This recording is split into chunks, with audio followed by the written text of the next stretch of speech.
Hello दोस्तों, आज मैं पंकज एजुटेक यूट्यूब चैनल में आप सभी का स्वागत करता हूं। आज के वीडियो में हम डी मार्ट के स्टॉक के बारे में fundamental analysis and technical analysis करेंगे और देखेंगे कि इस स्टॉक को मैंने सेल करने की सलाह क्यों दी है।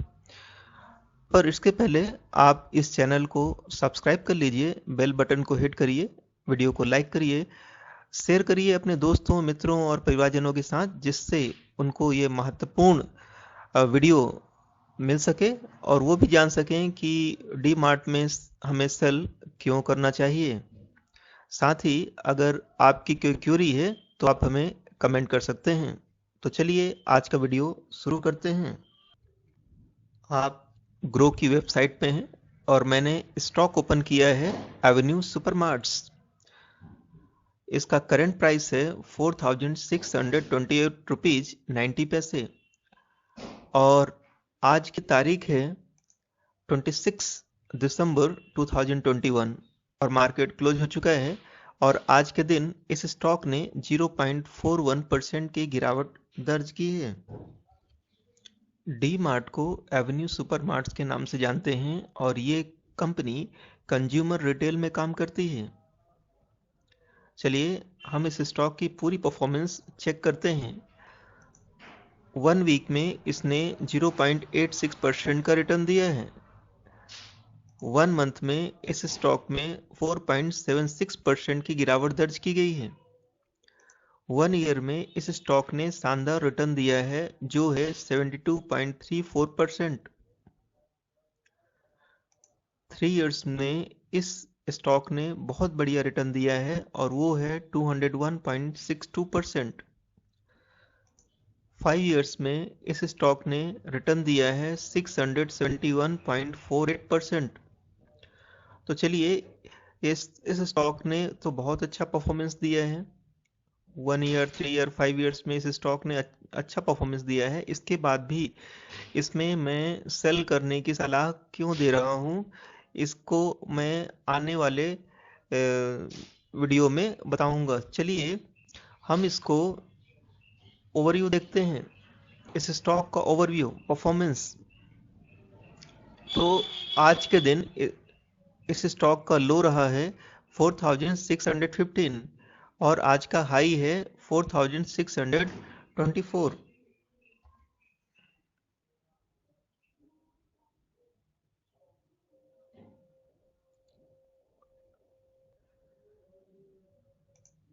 तो बाय नाउ है रे।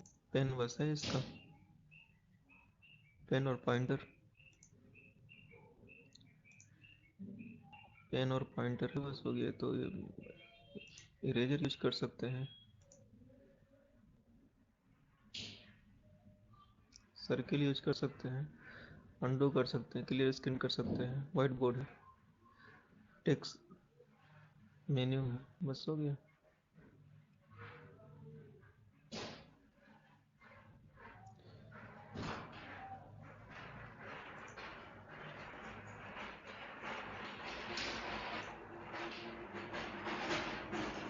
पॉइंटर ही इतना अच्छा है।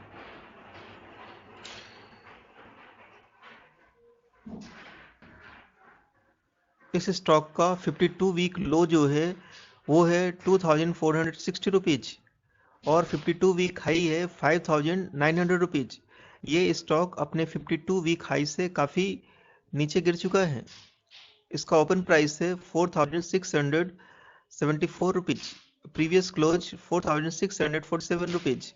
इसका वॉल्यूम है 1,22,078। ये एक हाई वॉल्यूम स्टॉक है जो कि निफ्टी 50 का एक स्टॉक है और इसकी वैल्यू जो है 57 करोड़ रुपीज की आज के दिन ट्रेडिंग हुई है। अब देखिए एनालिस्ट इसमें क्या एस्टिमेट कर रहे हैं। बाई जो है, इस स्टॉक को बाई करने के लिए केवल 22% एनालिस्ट ही बोल रहे हैं। इसको होल्ड करने की सलाह दे रहे हैं 30% एनालिस्ट। 48% एनालिस्ट इसमें सेल करने की सलाह दे रहे हैं क्योंकि उनको लगता है कि इस स्टॉक में फ्यूचर में और ज़्यादा या भारी गिरावट हो सकती है। और इस स्टॉक में 27 एनालिस्ट ने रिसर्च की है इनके फंडामेंटल्स और टेक्निकल्स के बारे में। अब मेरा मानना क्यों है कि इस स्टॉक में सेल करके चलना चाहिए, देखते हैं और समझते हैं इनके फंडामेंटल्स। इनका मार्केट कैप है 3,01,084 करोड़।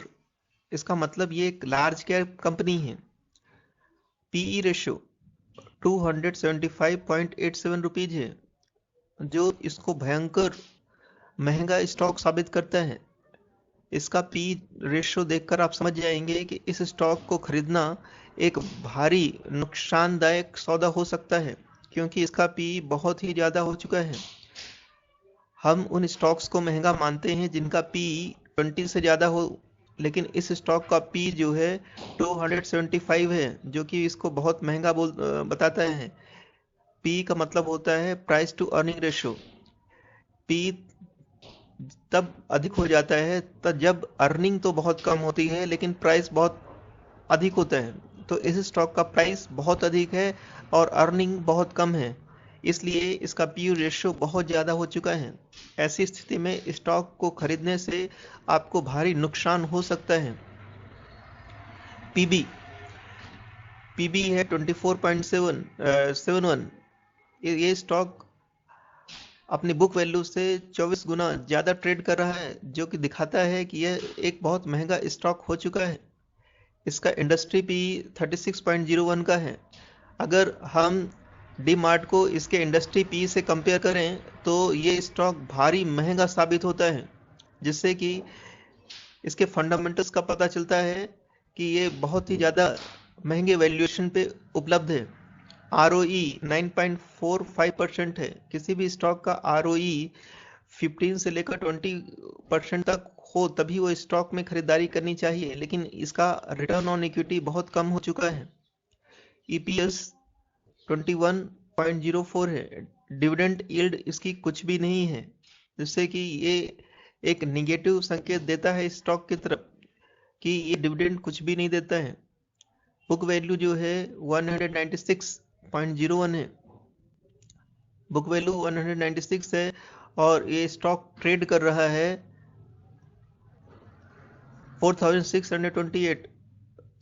बुक वैल्यू का मतलब होता है स्टॉक की वास्तविक कीमत। तो स्टॉक की वास्तविक कीमत जो है मैंने आपको बता दी, और स्टॉक की वास्तविक कीमत जो है 196, ठीक है, और स्टॉक ट्रेड हो रहा है 4628 में। तो आप मान सकते हैं कि ये एक बहुत ही महंगा स्टॉक है और इसमें खरीदारी करने से आपको नुकसान हो सकता है।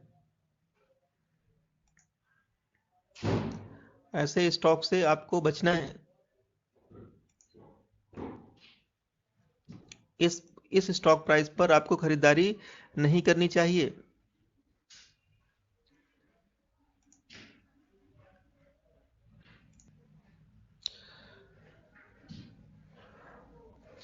चलिए हम इसके फाइनेंशियल पर नज़र डालते हैं, इसके रेवेन्यू को समझते हैं। अभी हम क्वार्टर ऑन क्वार्टर इसके रेवेन्यू को देखते हैं। तो सितंबर 20 में इनका रेवेन्यू था 5306। दिसंबर 20 में इनका रेवेन्यू बढ़कर हो गया 7542। मार्च क्वार्टर में मार्च 21 में इनका रेवेन्यू घटकर 7412 हो गया। जून 21 में इनका रेवेन्यू जो है और घट गया 5183। लेकिन सितंबर 21 क्वार्टर में इनका रेवेन्यू जो है बढ़कर हो गया 7789 रुपीज। प्रॉफिट जो है सितंबर 20 में इन्होंने प्रॉफिट कमाया था 199 करोड़। ये सभी फिगर्स जो हैं करोड़ में हैं। दिसंबर 20 में इनका प्रॉफिट था 447। मार्च 21 में इनका प्रॉफिट 414 और जून 21 क्वार्टर में इनका प्रॉफिट था 95.37 और सितंबर 21 में इनका प्रॉफिट था 418। नेटवर्थ जो है, नेटवर्थ में इनकी हर एक क्वार्टर में तेजी हो रही है, बढ़ रहे हैं इनका नेटवर्थ। सितंबर 20 में इनका नेटवर्थ था 11,320। मार्च 21 में इनका नेटवर्थ था 12,184। सितंबर 21 में इनका नेट वर्थ था 12,697। तो हर एक क्वार्टर में इनका नेटवर्थ इंक्रीज हो रहा है। अब हम ईयर ऑन ईयर देखते हैं। ईयर ऑन ईयर इनके नेटवर्थ में अच्छी खासी प्रोग्रेस देखने को मिल रही है। 2017 में इनका नेटवर्थ था 3,842, 2018 4,669, 2019 5,587, 2020 11,080, 2021 12,184। तो इस प्रकार आप देख रहे हैं कि year on year D mart की जो नेटवर्थ है तेजी से ग्रो कर रही है। अगर आप प्रॉफिट की बात करें तो ईयर ऑन ईयर इनके प्रॉफिट में ग्रोथ हुई 2020 तक, लेकिन उसके बाद जो है 2021 में इनका प्रॉफिट कम हो चुका है। 2017 में इनका प्रॉफिट था 479, 2018 में 806, 2019 में 903, 2020 में 1301 और इनका प्रॉफिट जो है अब कम हो चुका है 2021 में 1099 रह गया है। अगर आप इसके रेवेन्यू की बात करें तो 2017 में 11,898, 2018 में 15,033, 2019 में 20,005, 2020 में 24,870 और 2021 में इनका रेवेन्यू कम हो चुका है और वो हो चुका है 24,143।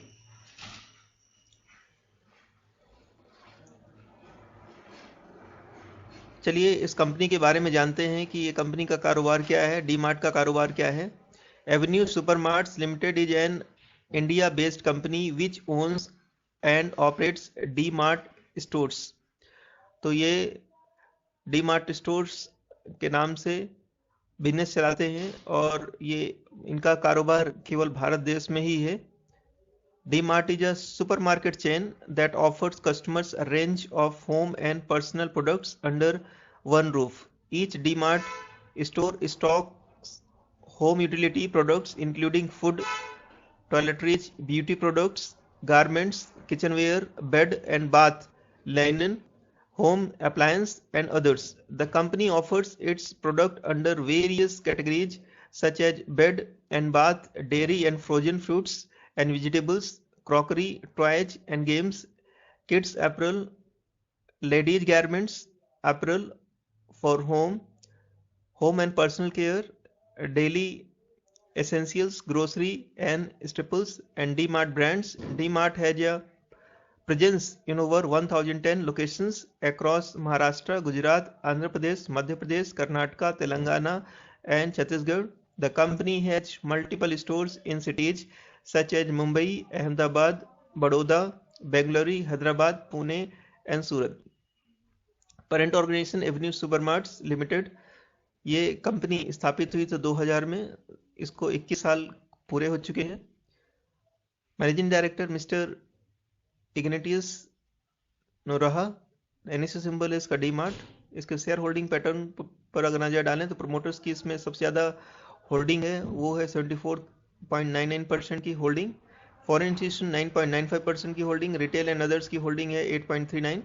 टॉप म्यूचुअल फंड ने भी इस पर अच्छा खासा होल्डिंग लेकर बैठा है। Axis long term 9.86%, axis focused 25 direct 9.77%, axis blue chip 7.84%, axis flexi cap fund 7.83%। तो अब मैं इस स्टॉक में आपको सेल करने की सलाह क्यों दे रहा हूँ, ये सब चीज़ें मैं डिस्कस करना चाहता हूँ। चलिए अब इसके समझने की कोशिश करते हैं कि इस सेल में स्टॉक में सेल क्यों करनी चाहिए हमें। ये जो स्टॉक है इसका पी बहुत ज़्यादा है, ठीक है।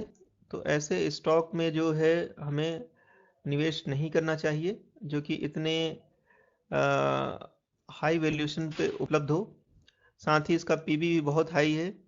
इसका इंडस्ट्री पी से अगर कंपेयर करें तो इसका पी बहुत ज़्यादा है, इसलिए इस स्टॉक में निवेश करना नहीं चाहिए। इसका जो आरओई बहुत कम हो चुका है और ये अपनी बुक वैल्यू से बहुत ज़्यादा प्राइस पर ट्रेड कर रहा है। दूसरा ये कि अभी देश भर में लॉकडाउन होने की समस्या आ रही है। ऐसे लॉकडाउन की स्थिति में ये जो ऑफलाइन मार्केट होते हैं इनकी दुकानें बंद हो सकती हैं और आने वाले क्वार्टर में या आने वाले साल में इनको भारी नुकसान का सामना करना पड़ सकता है। इस समय वही बिजनेस सक्सेस होंगे जो कि अपना बिजनेस ऑनलाइन करते हैं। ऑनलाइन स्टोर्स ही अभी के समय में सफल हो सकते हैं। कोरोना के नए वेरिएंट ओमिक्रॉन ने भारत में दस्तक दे दी है और लॉकडाउन की संभावना बहुत अधिक बढ़ गई है। ऐसे में ये जो बिग बाजार है, डी मार्ट हैं, जैसे स्टोर्स को भारी नुकसान उठाना पड़ सकता है। तो अभी इस स्टॉक से बच के रहे। आपको पता ही होगा कि फ्यूचर रिटेल को इस समय काफ़ी नुकसान का सामना करना पड़ रहा है, और फ्यूचर रिटेल जो है एक कंपनी जो कि लोन या कर्ज में पूरी तरह से डूब गई है। तो इसका एक उदाहरण से आप सीख सकते हैं कि ऐसे स्टॉक में उस समय निवेश करना अच्छी बात नहीं होगी जब तक कि लॉकडाउन की संभावनाएं देश भर में बढ़ रही हैं। अगर अभी भी आपने चैनल को सब्सक्राइब नहीं किया है तो चैनल को सब्सक्राइब कर लें, और वीडियो को लाइक करें, शेयर करें अपने दोस्तों मित्रों के साथ, जिससे कि वो इस खबर को समझ सकें और डी मार्ट के फंडामेंटल्स और टेक्निकल को समझ सकें। साथ ही अभी भी आपके कुछ डाउट्स हैं तो आप मुझे कमेंट कर सकते हैं। वीडियो देखने के लिए धन्यवाद। मिलते हैं अगले वीडियो में।